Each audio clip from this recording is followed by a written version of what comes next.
All right, and we got the recording started. Wow, we are really rocking this evening.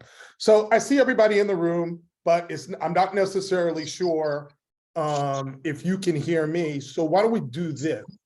If you can hear me and I'm clear, I've been messing around with my illumination in this room. Apparently my ring light, no matter what I do with it, it don't make me look no better.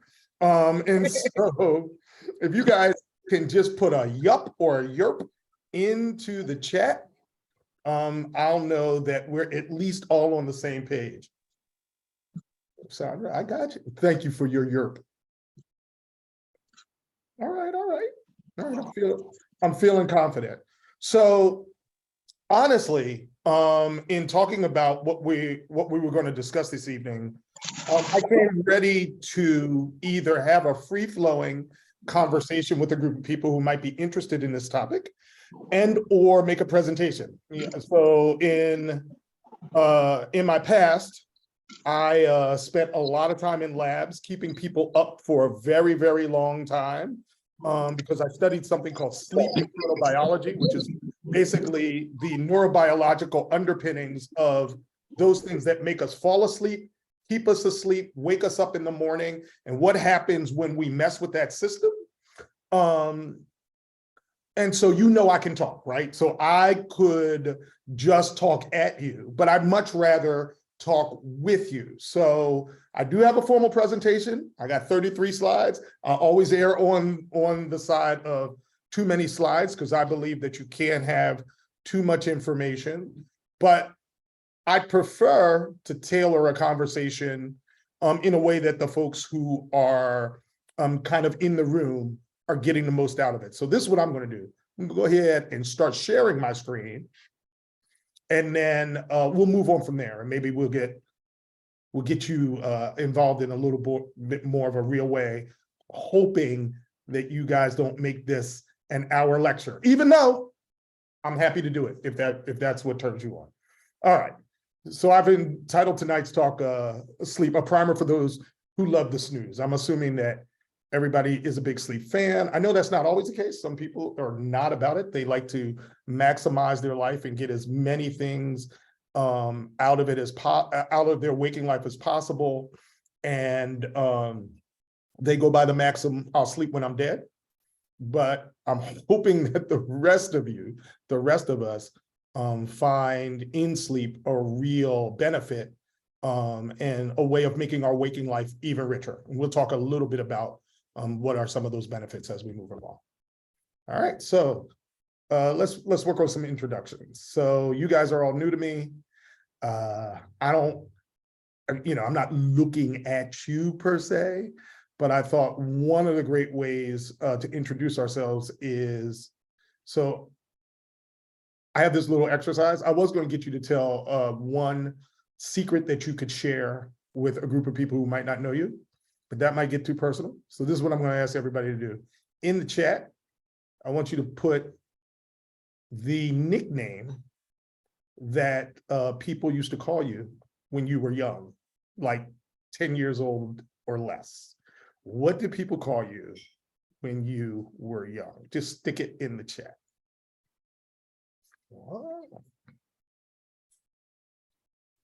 Okay, big head is not.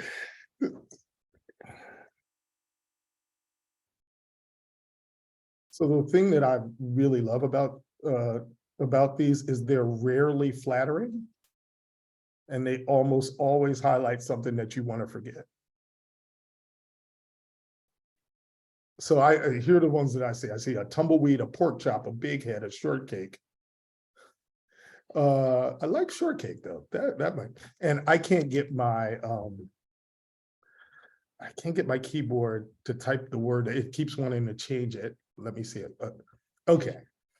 So I'm going to share with you that mine was Yaddy Ya, named by my uncle, who said that even as a child, I talked too much. And so every time I came into the room, it was like yada, yada, yada. And so for many, don't laugh at that, Kim. So for many, many years, I was known in family circles as Yaddy for short, Yaddy Ya. And even though I definitely want to know I definitely want to know, Moselle, the history of Porky. I'm gonna leave it there. I'm just gonna leave. I'm gonna leave it there, leave the mystery. Even Tumbleweed feels like there must be an important story behind it. But I appreciate you guys participating. All right, let's get down to it. So this is also an interactive. I want you to get in your mind the last time you got a real good night's sleep. Not the one you got last night, not the just like, oh, it's okay. It was I mean, the one that was transformative. Remember, like, get that in your head. Not the fallout sleep because you were so tired at the end of the day. Not the one like you had one too many cocktails and can't remember how you ended up on a couch. Not that one. The one where you planned it, you were able to execute it, there were no interruptions, and in the morning you woke up and you felt incredibly refreshed. I want you to think about how that made you feel the next day. And then I wanted you to take that feeling and summarize it in no more than 2 words.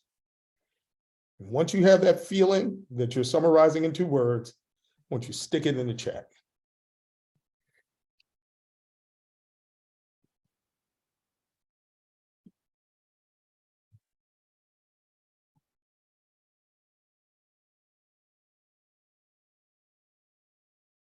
Kim Terry, I like new person. We actually matched, like how that Wait, happened. y'all actually like threw new person out there at the exact same time. Yes. Wait, are the 2 Terrys, are y'all in the same room? Because that would just be weird. She's over there though. Yes, that's just it's a little odd. Going to ask you guys not to be cheat sheeting, looking at each other's answers.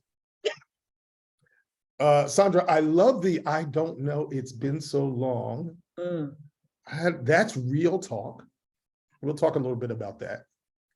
Absolutely elated. So one of the reasons I like to do this is it turns out that even though there are so many individual differences between us, we vary in age, in gender, in life experience, we vary in the work we do, how hard and how physical that work is day to day. But we all have this common experience of what a good night's sleep is. And if you ask people to describe it, it creates a word bubble that is very small, right? Almost all of the ideas seem to overlap. I really like the way the 2 Terrys were like new person at the same time. And that is about something. So when you get various human beings who are living differentiated lives, and you ask them about a common experience and they all describe it using the same words, that tells you something. It means that there is something fundamental about what a good night's sleep can do for you that we're all able to measure in the same way. And utilizing language, we all describe it the same. It's not always, the converse is not always true. If I ask folks, how do they feel when they did not get a lot of sleep? And when they did not get adequate amount of sleep, like sort of the definitions are all over the place. But I really enjoy this idea of new person, as if you shed something that had burdened you down, and you're like all brand new. And I'm going to argue that that is sort of our kind of common way of describing something that's very biologic that I want to talk to you about this evening. All right. So my third question for you was to place one question that you already have. So sometimes people come to this, they are like, they run in, they already have questions, right? So they're like, yeah, sir, I know that you have some things that you want to share with us, but I already am experiencing something. I have a big question, it's never been answered, and I really would like to get that. I'd like to hold space for that. We'll certainly come back for questions at the end, but if you already have a question, something that has been gnawing at you, it's the reason why you signed up for this, or the question that you wanted to get in, I like to ask folks up front get it on our radar to make sure if it's not the kind of thing that we were going to cover, that we make sure we cover it in the time that we have.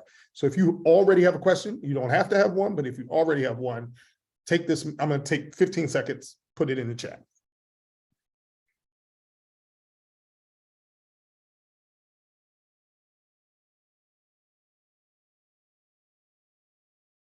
This is a real 15 seconds, not just a stalling tactic. I will start talking after 15 seconds. All right, I see y'all. Y'all quiet, and I'm gonna keep it moving. Oh, wait. So, Vashandra, your question, I hope I'm pronouncing that correctly. You have a 5-year-old who has a hard time going to sleep and sleeping all night long. I would like to see what I can do to assist him. That is a great question. And it's so not me-centered that, well, maybe it is me-centered, because maybe if the 5-year-old is up, then by very definition, you're up. True. So I could see that being a problem. So this is interesting. We'll talk a little bit about age-related sleep need. Certainly a kid of 5 shouldn't be experiencing sleep problems. And so I don't know, I have some more questions for you. Like, is there some reason why that child might have a lot of anxiety, or what's happening with them during the day? I see another one. How do you really define a good night's sleep? And does it vary based on the individual? Excellent question. Absolutely. But there are some generalities that that apply to all human beings. We're going to talk about that. So I'm going to put a pin in Rashandra's in the 5-year-old, because that's a very interesting, a very specific question that I think we need to have a little bit more back and forth, so I can sort of understand what you're observing, and then we'll think about ways in which we can create an intervention. All right, let's keep it moving. So it turns out that when we say sleep,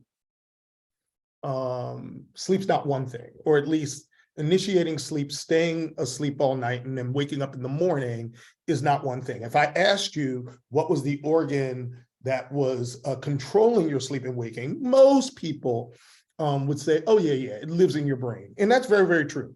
And here I want to distinguish between two things. I want to distinguish between sleepiness and tiredness. So sleepiness is that feeling that you have in your head that makes your eye blinks slower, it makes you yawn, it makes you feel the weight of your head on your masseter muscles as you're trying to hold them up. It's the feeling that you want to fall forward. Think about this. We're like, ergonomically, we're built kind of funny, because your head is really, really heavy, and it's on top of these 2 muscles that are trying to hold it up on this really thin stem that is your spinal cord. And as you get sleepy, you lose that muscle tone, and then gravity takes over. And it's why when you're bored in a lecture, your head starts to fall forward that way. And then you accelerate. And as your head falls through the plane and accelerates, you have a little mechanism in your inner ear that alerts you that you're moving.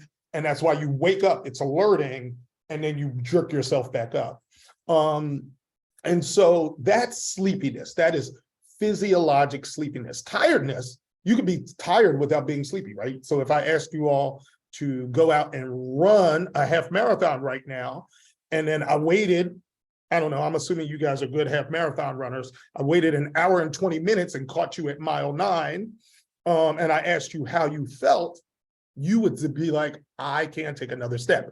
That's tiredness, right? So tiredness and sleepiness are not the same, even though sometimes we conflate the two. Tiredness is a physical manifestation of working your muscles too much. Sleepiness has to do with how long you've been awake. And there's a real way that we measure that, and we call that sleep pressure. So sleep pressure builds up across the day from the minute you wake up in the morning. 16 hours later, that pressure has reached a maximum, and there's a little signal inside your brain that says, you have been awake for 16 hours. You should probably get some sleep. And so physiologic sleepiness builds up the longer that you're awake. If you're like most human beings, not all,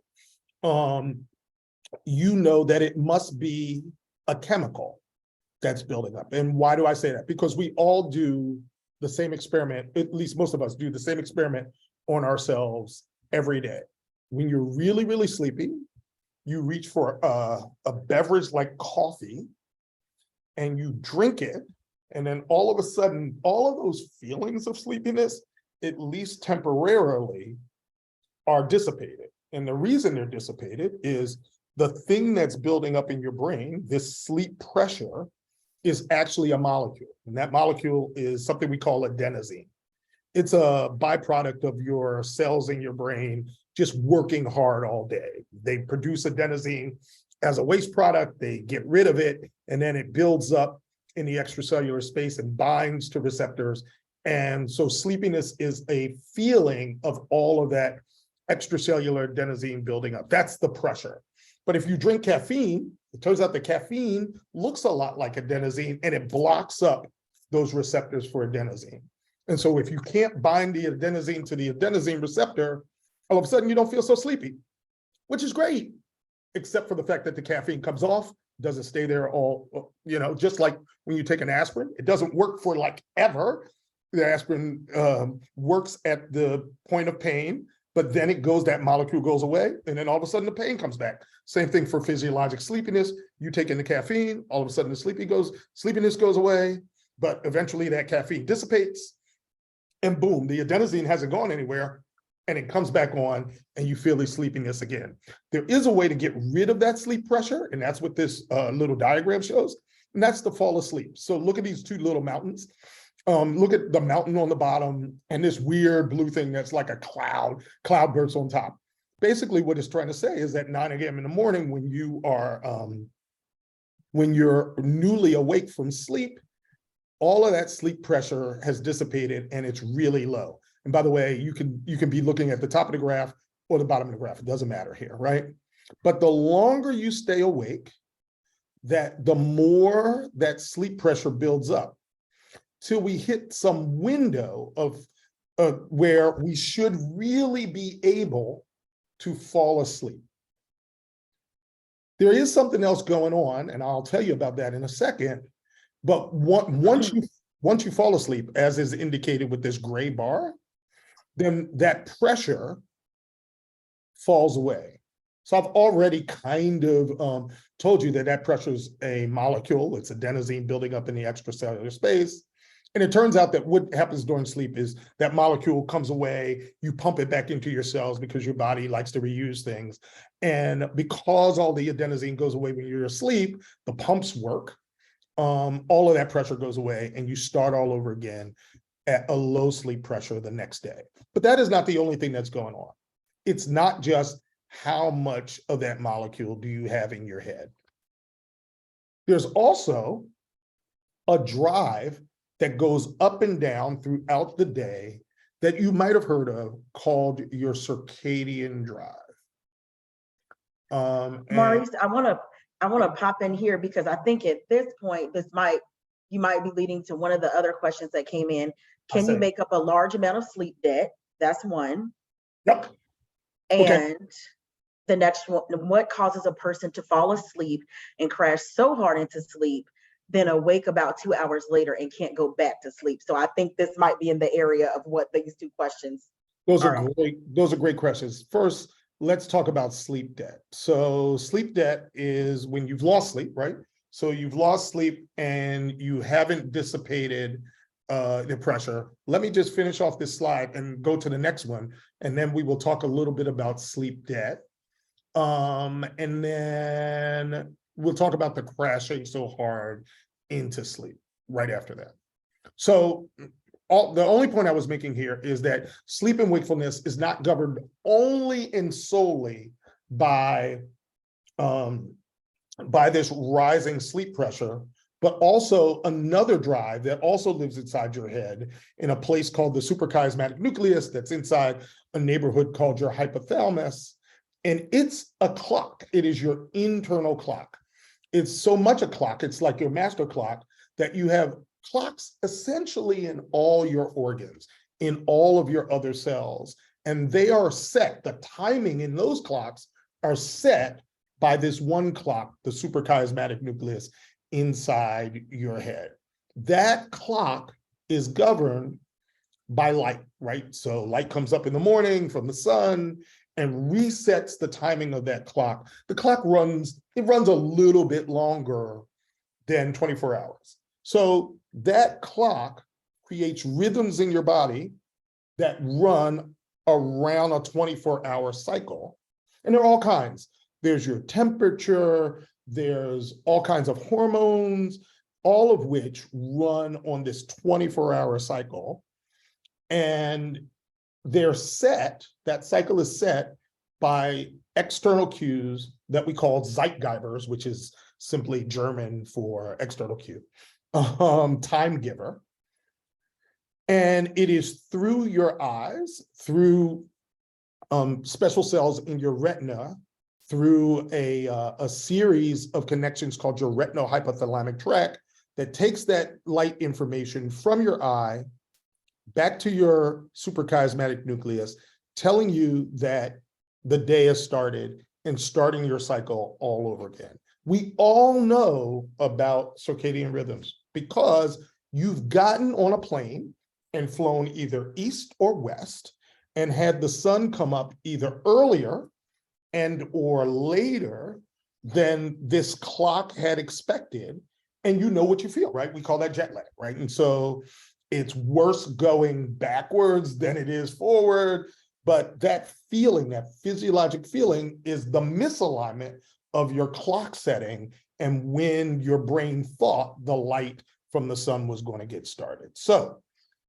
all of that is to say that there are two things. This is the most complicated slide. I literally stripped all like the neuroscience slides out of here. No brain slides, no ones with all of these different names of your brain areas. This is the most complicated slide we're going to look at.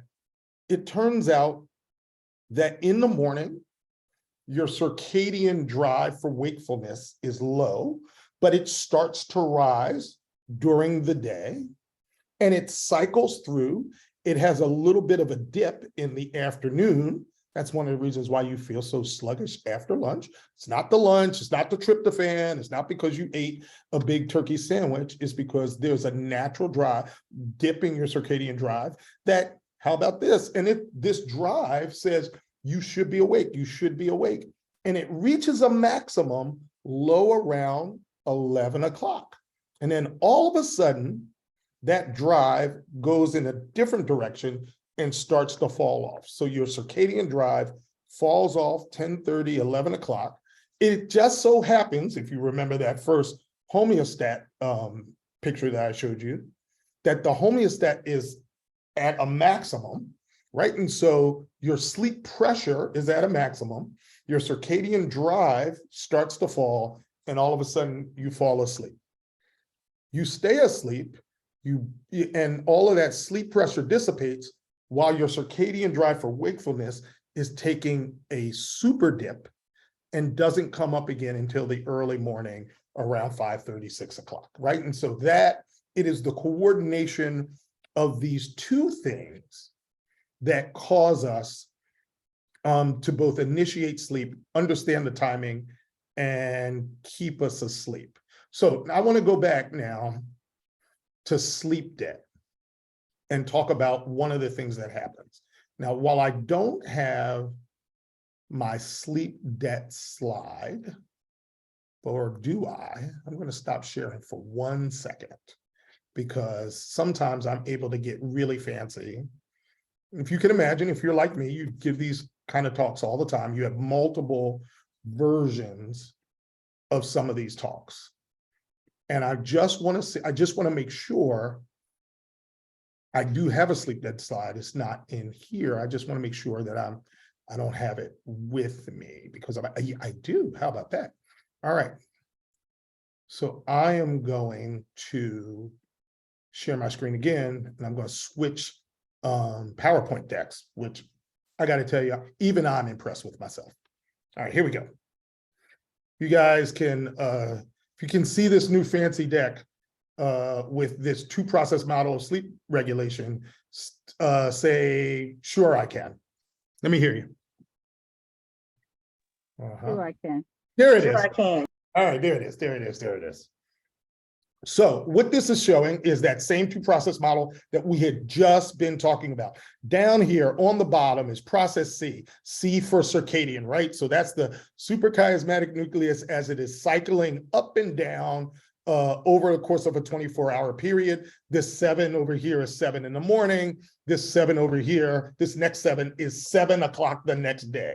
So this is a person who's falling asleep at 2300, 11 o'clock, and then staying asleep till 7 in the morning, 8 hours of sleep. Hint, hint, nudge, nudge. If you want to know how much you should be getting 8, right? And so, and then the circadian drive falls to a minimum and then starts to come back up around 7 a.m.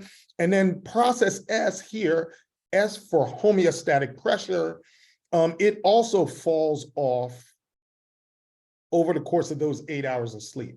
But then this person has a really cruel boss or works a crazy job, and they make them stay up through their next sleep out, right? So they're up for 16 hours, and then where they normally would go to sleep, they're not, they're gonna work right through it. And then they're gonna stay up for another day and really not go to bed until 11 o'clock the day after. So two things that you should notice are happening here. The circadian drive doesn't change, right? It goes up and down. So even when they were working, so when they were working from 11:30 to 7 a.m. In that next night, their circadian drive for wakefulness is way down. And you would have known it if you watched the kind of work that they were doing, because they would be confused. They wouldn't be able to pay attention. They might be making a lot of mistakes. All kinds of things are going wrong. Meanwhile, the homeostat just continues to rise through the roof because they're up, because they're working. They are continuing to build up the adenosine. The adenosine and sleep pressure wants them to fall asleep. And they start having things that we describe as breakthrough sleep. This is sleep debt. And if you'll see, when they fall asleep on that next night, after having missed the night of sleep, you'll notice one, the trail off is much bigger. It's much bigger. So when they close their eyes, they would have fallen asleep much quicker, and they would have fallen through the different areas of sleep. There are different, so sleep is broken up into different phases, and we're going to talk about that in a second. They would have fallen straight through all of those, but they have this whole increase in sleep pressure that is still going on. And the question is, can they dissipate all of it in 1 8-hour sleep? The answer is no, they can't. So if they only sleep at 8 o'clock, if they only sleep 8 hours in this sort of what we would call a recovery night, trying to make up for all this sleep pressure, and then they woke up, they'd still have residual sleep pressure on them. So partly, and I haven't even really gotten to this, when people go, can I make up the sleep debt? The answer is probably physiologically, but rarely do we give ourselves an opportunity to make that up. So for example, if you had let's just say you had 14 days of 6 hours of sleep a night. So that's not sleep deprivation, that's just sleep restriction, not enough sleep. So you're building up a sleep debt. You build up a sleep debt that is equivalent to 24 hours without sleep. Exactly what this little model that I'm showing you here now is, simply by restricting yourself to 6 hours of sleep a night. So if you then give yourself 8 hours of sleep the night after, you're not going to dissipate it. You would literally have to give yourself 12 hours in bed, maximizing all of that time for 4 and 5 nights at a time to quote unquote recover all of that sleep debt. So can you? Technically, yes. We can see it in laboratories. We can do it because we can keep people in bed and tell them you are not allowed to get up and you got to stay there. And if you wake up, you can't get out of the bed. You have to just stay there. And what happens, there's this thing called sleep inertia, that they stay there and then it drags them back into sleep. And so, yes, you can, but in most realistic settings, the answer is no. And so all of us are walking around carrying a whole bunch of sleep debt. All right, so that's the sleep debt question. I hope that helped us. You have another question that popped in, Yep. and I think you're about to cover that. Does a good night's sleep depend on the level of deepness, REM sleep levels that you get to? Yes and no. Thank you. That is exactly where I'm going. How'd you know that's where I was going? Kim's Me like, and you, Maurice. I've seen, Kim is like, I've seen this talk before. I know we. No, I learn something new every time. Like I have learned something. I love the fact that Kim was like, yeah, I already got it. Kim, you want to give the talk? Because I mean, I'm available to let you do it. All right, here we go. I'm going back to my original slide deck. That's all, guys. All right, here we go. Boom. I know you can see it. I'm not even going to ask you to unmute your microphones or anything like that because y'all not about it. Okay.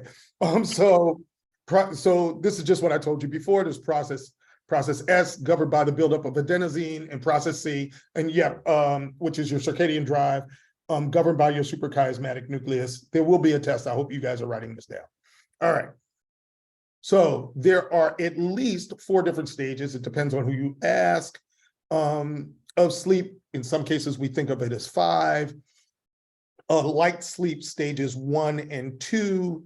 What we think of as deep or slow wave sleep stages 3 and 4. REM sleep, which somebody mentioned, rapid eye movement sleep, which is very different than those other stages, and then back to stage 2 and 3. So you go through a night's sleep, and I'm pretty sure what my next slide is. Yep. Through what we call a sleep cycle. Sleep cycles last around 90 minutes. They vary in the amount that you're going to be in each one of these stages during the night. For example, REM at the beginning of the night is small, but by the end of the night takes up most of the sleep cycle. And this stages 3 and 4, those slow wave sleep, what you might call deep sleep, they take up a lot of the beginning of the night because that's where you get rid of all that sleep pressure. But at the end of the night, they're not so big. So you can almost visualize this when you first lay down and close your eyes. You're in stage 1 sleep. It's when you're drowsy, but if I call your name, I could still wake you up, right? You could hear me and recognize me. Stage 2 is a little deeper. There's a way utilizing EEG that we can tell that you've moved from stage 1 to stage 2, but physiologically, still a little hard.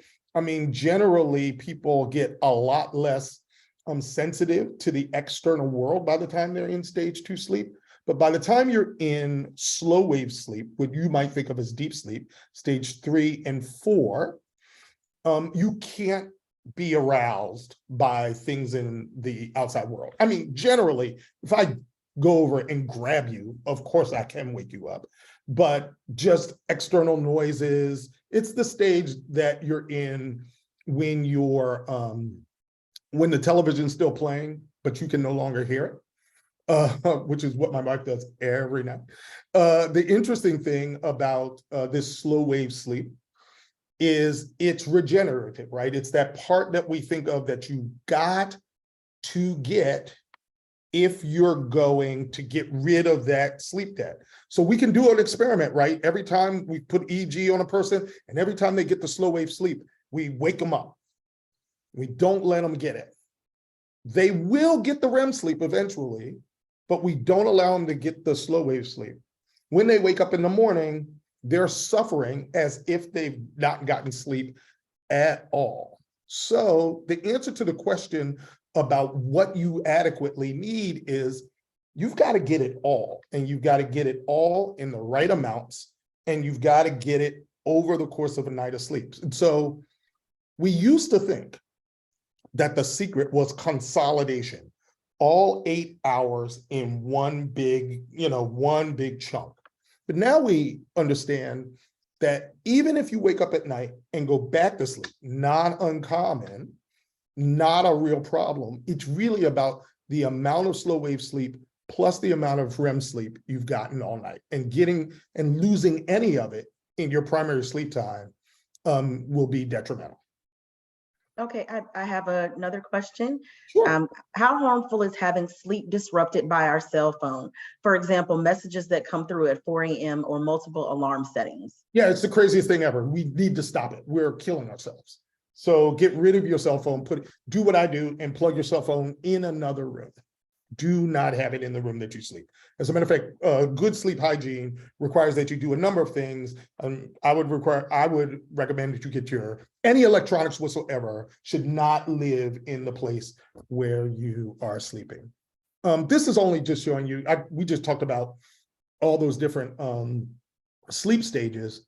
And this graph is just to show you that sleep stages, while the amount that you get is important, it changes over time, right? So this is a newborn, and you notice, and we all know this, if anybody who's ever had a newborn in their house, that they get like 16 hours of sleep a day. Of course, not in one shot. They're asleep, then they're up, they're asleep, and they're up all around the clock. So this isn't about clock time. This is about total amount of sleep that you get during a 24-hour period.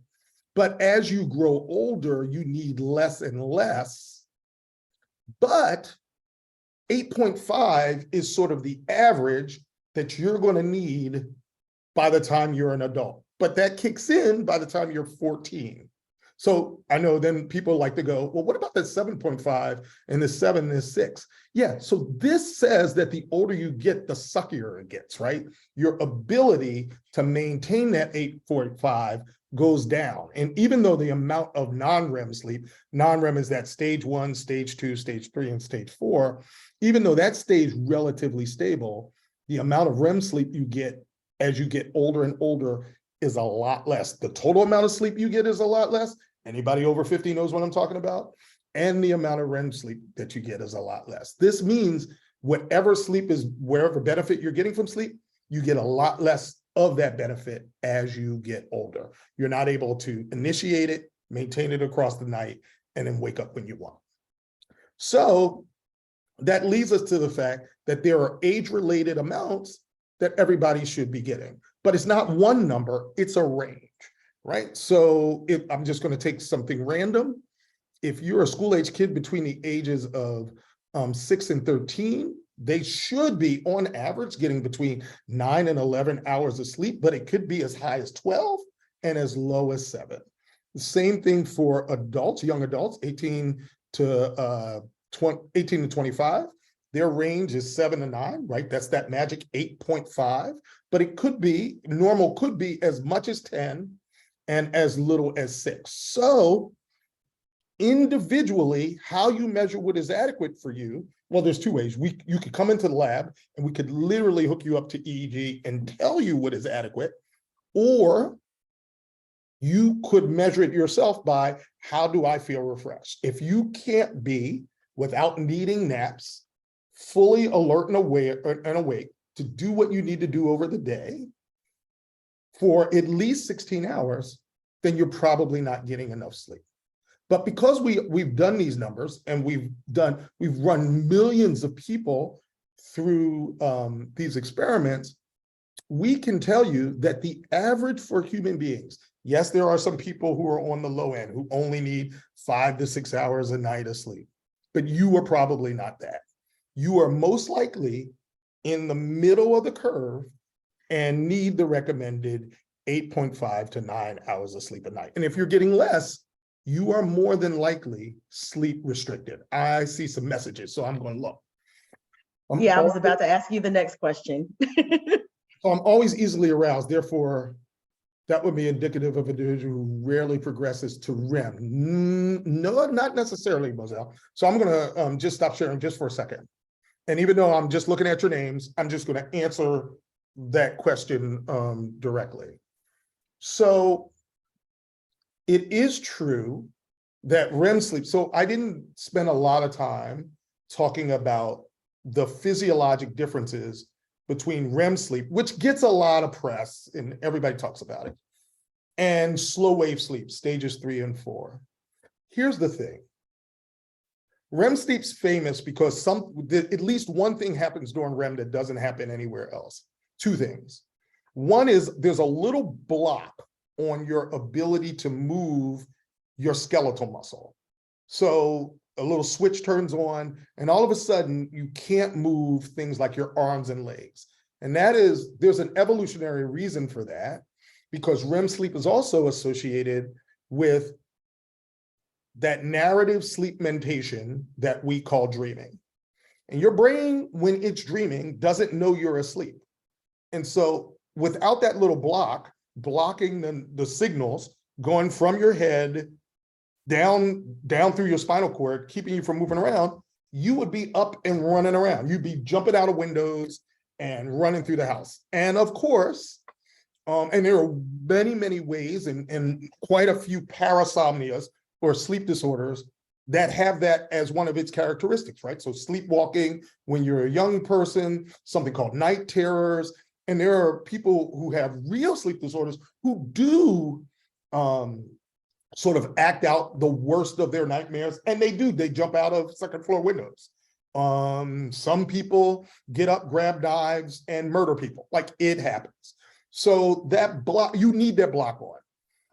But don't mistake that for the restorative power of slow wave sleep. Slow wave sleep, not as sexy, super important. And so when you are talking about what you need to restore you such that you can be, such that you can perform at your maximum, you're really talking about slow wave sleep. REM sleep's important.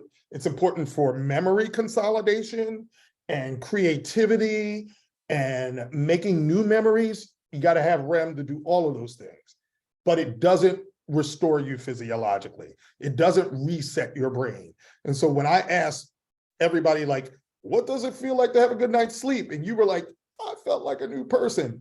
You weren't talking about REM sleep. You were talking about slow wave sleep. It's just that slow wave sleep doesn't have as good a PR man. And so REM sleep, everybody's like, REM sleep's important. Yeah, it's all important. So we have about 15 minutes left. Yep, we're going to keep it with questions. Yeah. So I have from Vanessa, that explains why my 92 years young mom, diagnosed with dementia, is up between 4 to 6 a.m. every morning after retiring around 8 to 9 That's p.m. correct. Any suggestions to keep her in bed a while longer? So I like to talk about New York City, who before the pandemic created senior daycares that didn't open until midnight.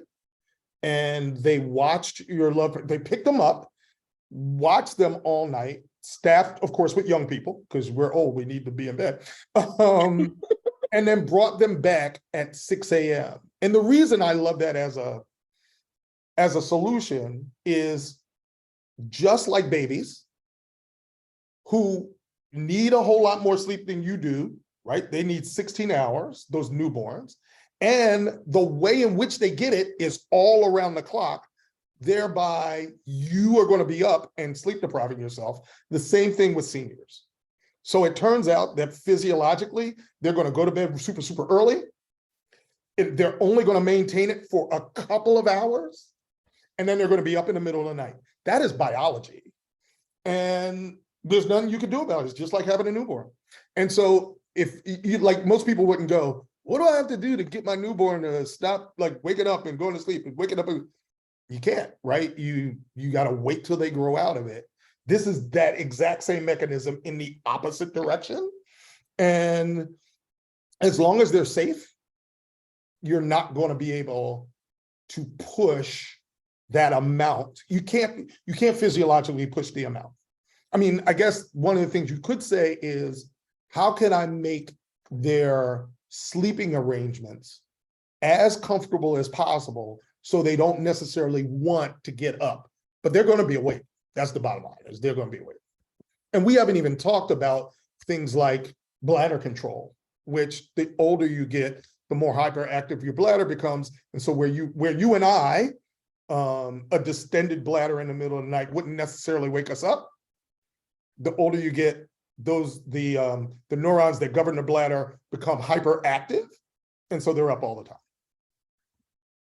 Yeah. I'm hoping that I'm catching all the questions. Yeah, Moselle, I do want to dig down into easily aroused. Moselle, I'm going to ask you a follow-up. I know nobody likes to unmute their microphone, but I'm going to ask you a direct follow-up. And that is, when you say easily aroused, do you mean by external sounds?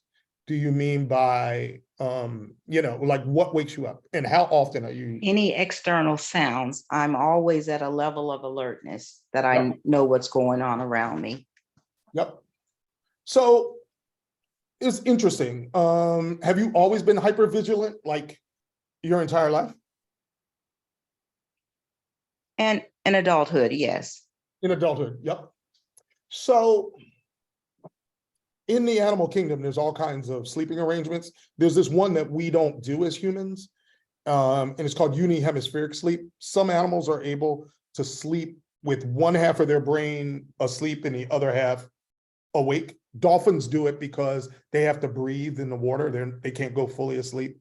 And some birds do it because of predators, right? So they sleep with one half and have the other half of work. Humans, on the other hand, sleep with their whole brain, but it is possible because of circumstance to be hyper alert, to not allow oneself to fall through all of those stages and really get in to slow wave sleep. So when you tell me, oh, I have this hair trigger, well, I say, man, I'd really love to know what that looks like on an EEG over time. And if what that means is, oh, you're not getting as much of the slow wave sleep as you normally would, or is there something else going on? I'd really love to ask that question. I don't have an answer for it right now, but Did I you ever appreciate. did you ever feel like it got so bad because you're so hyper alert and easily woke that you needed to go to, say, a sleep medicine doc? I thought about it. I think it would be, so the kinds of studies that they do are non-invasive and they're very easy. And for the investment, say, of 2 days over a weekend, it might yield you a lot of valuable information as to exactly what's going on. And that's not to say that you'll necessarily have to utilize medication to correct it. It might be a behavioral thing. Mm-hmm. But first, we got to nail down what this hypervigilance is all about. And I'm not really sure what it's about. Okay. Well, thank you. Oh, thank you.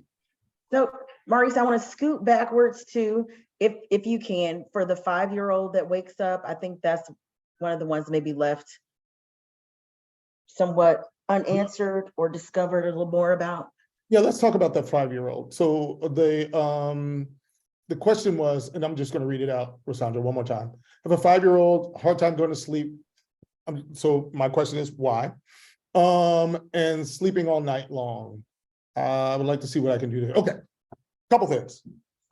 Good sleep hygiene is super important. So is the 5-year-old's environment sleep permissive? And what I mean by that is it quiet? Is it free from all kinds of electronics? Does the 5-year-old have an ability to wind down? So do they have enough time? So in the exact same way that 5-year-olds need more total amounts of time, they also have a hyperactive alerting system, something called the reticular activation system. It's that thing that keeps us awake. And we know this about young people, right? Their alerting system is on overdrive. And by the way, and you know this, it's also affected by diet. Anybody who's ever handed a 5-year-old an ice cream or a piece of candy knows that you can activate that system really, really easily. So what is their diet? When are they eating? Do they have an adequate amount of time for wind down? That adequate amount of time might be an hour and a half where they disengage from everything else in the world and put themselves in the place where they're going to sleep, in the PJs that they're going to sleep in, without any of those things that externally are alerting. Things with lights, things with sounds, things that engage the brain. So how do we create an environment for them to then fall asleep over time? My big suggestion would be teach them to read and have them read for an hour before they fall asleep.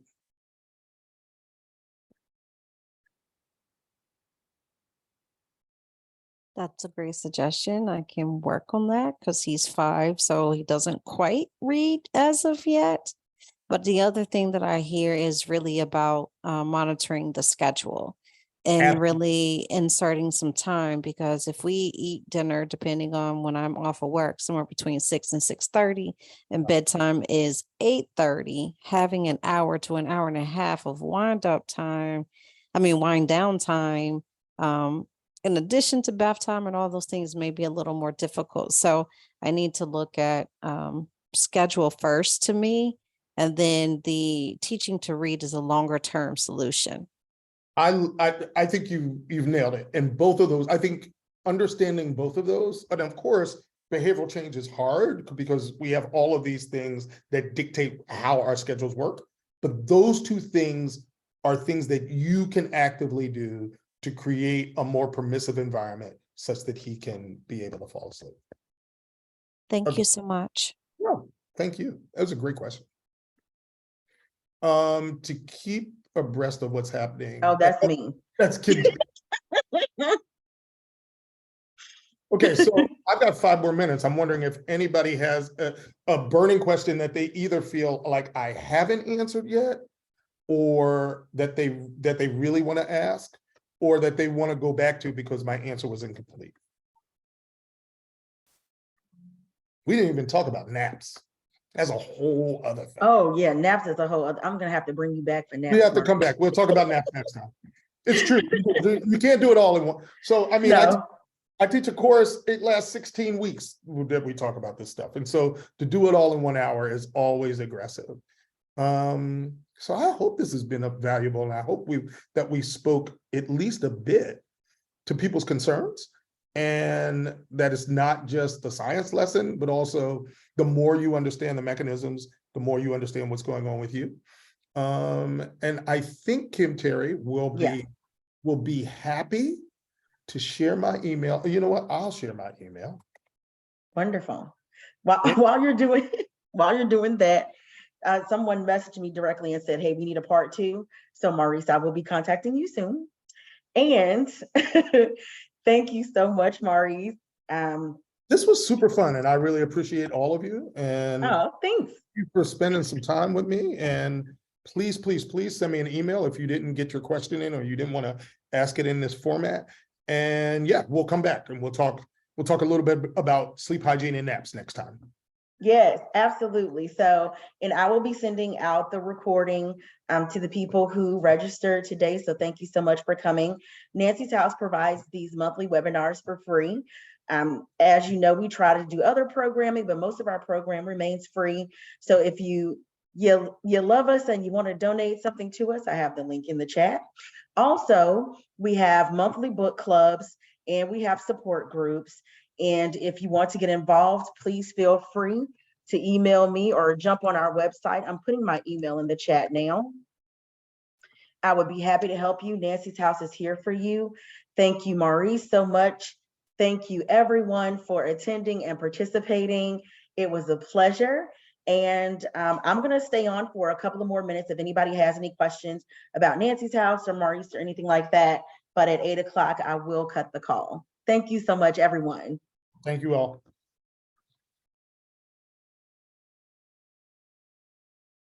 Thank you so much. Thank you.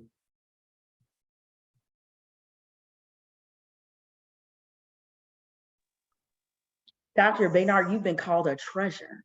I